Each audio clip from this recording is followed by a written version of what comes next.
সংবিধানে অন্তর্বর্তীকালীন সরকার বলে কিছু নাই। তাহলে ডক্টর মোহাম্মদ ইউনূস হঠাৎ করে কি করে বা যে কেউ একটা অন্তর্বর্তীকালীন সরকার গঠন করে ফেলতে পারে? প্রধান বিচারপতি ওবায়দুল হাসান, আপিল বিভাগের আরেক বিচারপতি এম ইনায়েতুর রহিম তখন ছিলেন ক্যান্টনমেন্টে। তাহলে ক্যান্টনমেন্টে যদি তারা থাকেন, তারা কি করে প্রধান বিচারপতির নেতৃত্বে 7 সদস্যের আপিল বিভাগ কোথায় বসে কোন শুনানির মাধ্যমে অন্তর্বর্তীকালীন সরকার গঠনের এই রায় বা এই পরামর্শ রাষ্ট্রপতিকে পাঠাতে পারলেন? তা বাংলাদেশে সংবিধান ছুঁড়ে ফেলে দেওয়ার প্রতিজ্ঞা নিয়ে যে অন্তর্বর্তীকালীন সরকার গঠিত হয়েছে, ডক্টর মোহাম্মদ ইউনূসের সরকার, তারা যখন 8ই আগস্ট ক্ষমতা গ্রহণ করেছিল তখন কিন্তু তারা এই সংবিধান মোতাবেকই ক্ষমতা গ্রহণ করে।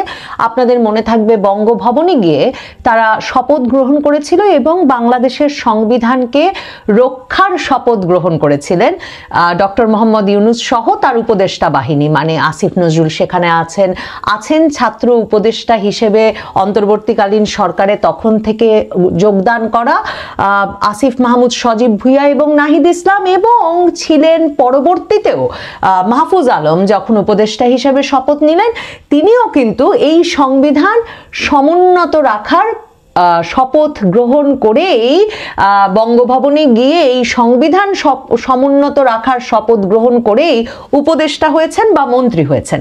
কিন্তু বাংলাদেশে একটা অন্তর্বর্তীকালীন সরকার গঠিত হয়ে যেতে পারে কিভাবে? কারণ অন্তর্বর্তীকালীন সরকার গঠনের কোনো আইন সংবিধানভুক্ত ছিল না, মানে আমাদের সংবিধানে অন্তর্বর্তীকালীন সরকার বলে কিছু নাই।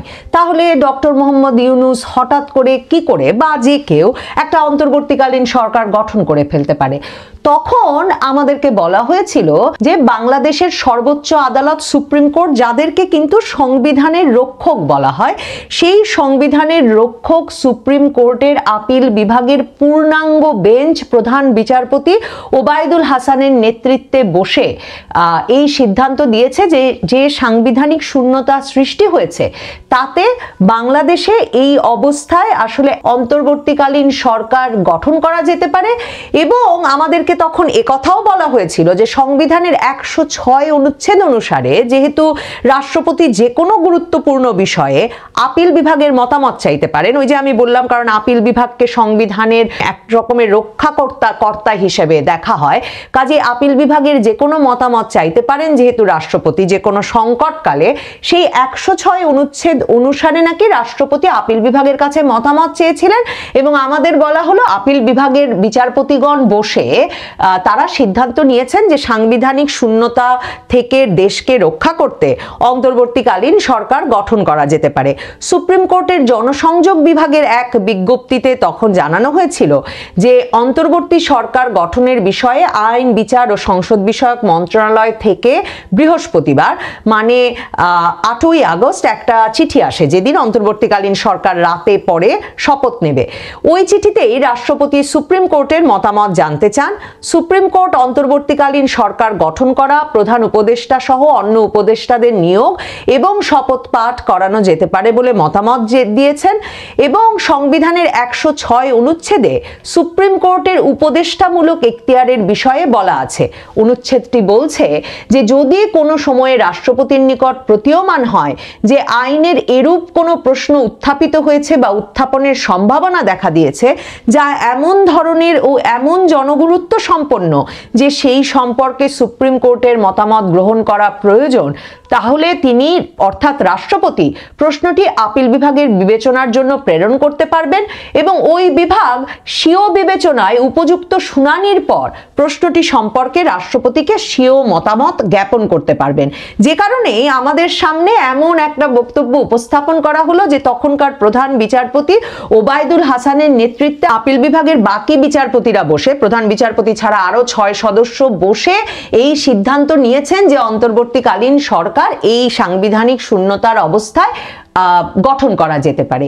কেমন মিথ্যা কথা বা কিভাবে পুরো জাতিকে বোকা বানানোর একটা প্রক্রিয়ার মধ্য দিয়ে এই অন্তর্বর্তীকালীন সরকার গঠিত হয়েছে দেখুন।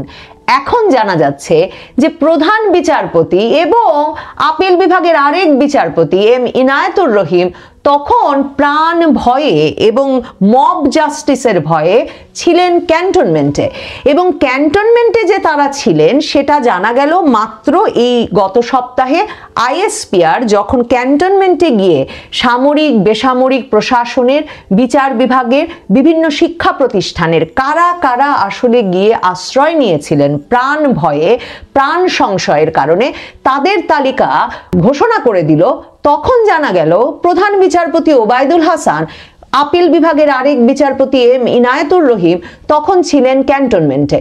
তাহলে ক্যান্টনমেন্টে যদি তারা থাকেন, তারা কি করে প্রধান বিচারপতির নেতৃত্বে 7 সদস্যের আপিল বিভাগ কোথায় বসে কোন শুনানির মাধ্যমে অন্তর্বর্তীকালীন সরকার গঠনের এই রায় বা এই পরামর্শ রাষ্ট্রপতিকে পাঠাতে পারলেন? তার মানে চিঠিটা কার কাছে গিয়েছিল? 5ই আগস্টের কথা মনে করে দেখুন। 5ই আগস্ট আপনার চোখ বা আমাদের সবার চোখ হয়তো গণভবন ভাঙচুর, গণভবন লুটপাট, গণভবনকে ঘিরে কি চলছে সেদিকে ছিল, কারণ টেলিভিশনগুলো লাইভ করছিল কিভাবে গণভবন ভাঙচুর লুটপাট চলছে। কিন্তু সেই একই সময়ে প্রধান বিচারপতির বাসভবন লুট করে সোফা ঝাড়বাতি সহ নানা কিছু নিয়ে যাওয়া হচ্ছিল। ওই বাসভবনের আর কিচ্ছু অবশিষ্ট ছিল না। শুধু প্রধান বিচারপতির বাড়ি নয়, ওই হেয়ার রোডে অবস্থিত জাজেস কমপ্লেক্সে মানে বিচারপতিদের বাড়ি ঘর তখন তছনছ হচ্ছে, লুটপাট হচ্ছে।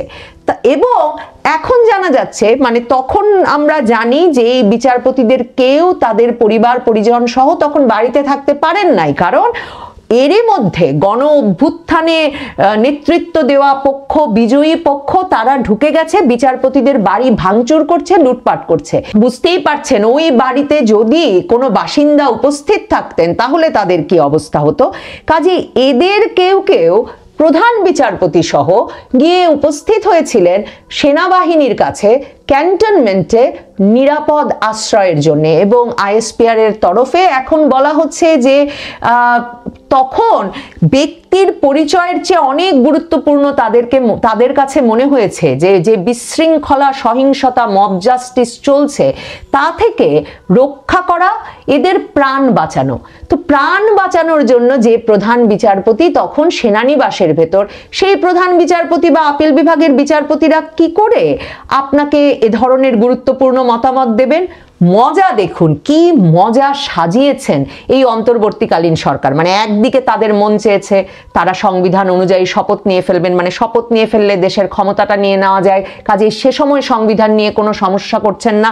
কিন্তু 5ই আগস্ট থেকে মব দিয়ে দখল করে রেখেছেন প্রধান বিচারপতির বাসভবন এবং বলে দিয়েছে আন্দোলন চলছে যে প্রধান বিচারপতি সহ আপিল বিভাগের সব বিচারপতিদের পদত্যাগ করতে হবে। এরই মধ্যে এই আপিল বিভাগের বিচারপতিদের পরামর্শক্রমে শান্তিতে নোবেল বিজয়ী ডক্টর মোহাম্মদ ইউনূস এবং তার উপদেষ্টা বাহিনী তারা ক্ষমতা নিয়ে নিলেন।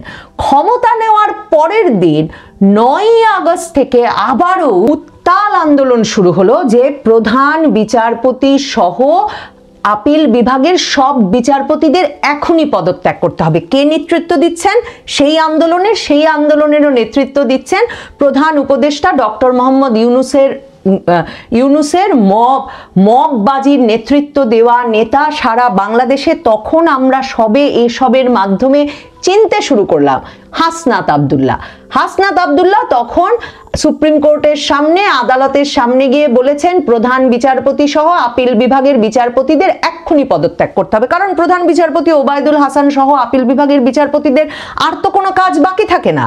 তারা নাকি পরামর্শ দিয়ে দিয়েছেন যে প্রধান উপদেষ্টা হিসেবে ডক্টর মোহাম্মদ ইউনূস সংবিধানের ভিত্তিতে শপথ নিয়ে ফেলতে পারবেন তার উপদেষ্টা বাহিনী সহ, কাজেই এক্ষুনি পদত্যাগ করতে হবে। কাজেই 8ই আগস্ট অন্তর্বর্তীকালীন সরকারের উপদেষ্টা পরিষদ শপথ নিয়ে নিল। বৃহস্পতিবার দিন পদত্যাগ করতে হলো প্রধান বিচারপতি ওবায়দুল হাসান সহ এম ইনায়েতুর রহিম, যিনিও তখন ক্যান্টনমেন্টে, এখন আমরা জানতে পারছি তিনি সহ প্রধান বিচারপতির নেতৃত্বে আপিল বিভাগের বিচারপতিরা পদত্যাগ করে ফেললেন।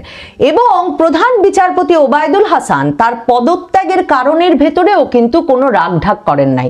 তিনি পদত্যাগের কারণ হিসেবে বললেন সুপ্রিম কোর্ট বিল্ডিং ও রেকর্ডগুলো রক্ষা করা, বিচারপতিদের শারীরিক হেনস্থা থেকে রক্ষা করা, তাদের বাড়িঘর রক্ষা করা, কোর্ট প্রাঙ্গণ রক্ষা ও জাজেস টাওয়ার রক্ষার স্বার্থে আমি পদত্যাগের সিদ্ধান্ত নিয়েছি। মানে বৃহস্পতিবারে অন্তর্বর্তীকালীন সরকারের প্রধান উপদেষ্টা হিসেবে শপথ নিলেন এই প্রধান বিচারপতি ওবায়দুল হাসান সহ আপিল বিভাগের 7 বিচারপতির পরামর্শক্রমে ডক্টর ইউনূস আর তার উপদেষ্টা বাহিনী। আর শনিবারে পদত্যাগ করতে হলো প্রধান বিচারপতি হিসেবে ওবায়দুল হাসানকে। শনিবার এরা পদত্যাগ করলেন। শনিবার রাতেই হাসনাত আব্দুল্লাহ, ডক্টর ইউনূস সহ তাদের সকলের পছন্দ মতো প্রধান বিচারপতি নিয়োগ হলেন সৈয়দ রেফাত আহমেদ। এখন দেখুন, এই যে পরামর্শটা তারা বানিয়ে বানিয়ে বললেন, এখন যেটা স্পষ্টতই তারা বানিয়ে বলেছেন বলে নিশ্চিত হওয়া যায়, কারণ ক্যান্টনমেন্টে বসে প্রধান বিচারপতি ওবায়দুল হাসানের কোনো উপায় ছিল না যে বিভিন্ন জায়গায় প্রাণ ভয়ে আসলে একরকমের জীবন সংশয়ের মধ্যে থাকা আপিল বিভাগের বিচারপতিরা একত্র হয়ে বসে ডক্টর ইউনূসের অন্তর্বর্তীকালীন সরকার গঠনের জন্য তাদেরকে পরামর্শ দেবেন রাষ্ট্রপতিকে। এই যে একটা মিথ্যা কথা, এই যে একটা মিথ্যা প্রচারণা, এই যে সুপ্রিম কোর্ট, বাংলাদেশের সংবিধানের অভিভাবক সুপ্রিম কোর্টের নামে এমন একটা মিথ্যা কথা বলে সংবিধান অনুযায়ী শপথ নিয়ে এখন সংবিধান বাতিল করে দিতে চাইছেন ডক্টর মোহাম্মদ ইউনূসের সরকার, এখন পর্যন্ত তারা দেখাতে পারছেন না যে সেই পরামর্শটি কোথায় অনুষ্ঠিত হয়েছিল, কোথায় বসে আপিল বিভাগ এই শুনানি করেছিল। তাহলে অন্তর্বর্তীকালীন সরকার হিসেবে ডক্টর মোহাম্মদ ইউনূসের এই শপথ গ্রহণের কি কোনো সাংবিধানিক ভিত্তি আছে? কোনো সাংবিধানিক ভিত্তি বা বৈধতা কি আছে অন্তর্বর্তীকালীন সরকার হিসেবে ডক্টর মোহাম্মদ ইউনূসের প্রধান উপদেষ্টা পদে থাকার? বাংলাদেশের সরকার প্রধান হিসেবে তার এই পদে থাকার বা যে মন্ত্রিসভা তিনি গঠন করেছেন তাদের কারো কি কোনো রকম বৈধতা থাকে? এই বৈধতার প্রশ্ন হয়তো এখন গায়ের জোরে মসনদে বসে থাকবার কারণে ডক্টর মোহাম্মদ ইউনূসকে জিজ্ঞেস করা সম্ভব নয়, এবং এখন হয়তো এর কোনো প্রতিকার আসলে উচ্চ আদালত থেকেও আনা সম্ভব নয়, কারণ উচ্চ আদালতটিও তারা পুনর্গঠন করে নিয়েছেন একেবারে তাদের মন মতো। কিন্তু এর প্রতিকার, এর উত্তর বাংলাদেশের আইন আদালত কি কখনো চাইবে না? সংবিধানে বৈধতা ছাড়া যা যা তারা করছেন, একটা সাংবিধানিক ভিত্তিহীন অবৈধ সরকার, যাকে তাদের প্রিয়জন, তাদের অনেকের তাত্ত্বিক গুরু ফারহাদ মাজহারও অবৈধ সরকার হিসেবে অভিহিত করে, সেই সরকারটি তাদেরকে কি এই প্রশ্নের উত্তর দিতে হবে না যে কিসের ভিত্তিতে তারা এই সরকার গঠন করলেন? অনেক আইন বিশেষজ্ঞ বলছেন তাদেরকে উত্তর দিতে হবে তারা কেন জনগণের সাথে এই জালিয়াতি করতে গেলেন, এই ফ্রডুলেন্ট কাজটি করতে গেলেন, কেন তারা পুরো জাতির সঙ্গে মিথ্যা কথা বললেন যে বাংলাদেশের সর্বোচ্চ আদালতের বিচারপতিরা বসে একটা শুনানি পরিচালনা করে বা পরামর্শক্রমে রাষ্ট্রপতিকে পরামর্শ দিয়েছিলেন এবং তার ভিত্তিতেই এই সরকারটি গঠিত হয়েছিল। এই মিথ্যা, এই জালিয়াতির কাজটি, এই ফ্রডুলেন্ট কাজের জন্যে তাদেরকে আইনের আওতায়, ফৌজদারি আইনের আওতায় আনা যায় বলেও অনেক আইন বিশেষজ্ঞ মনে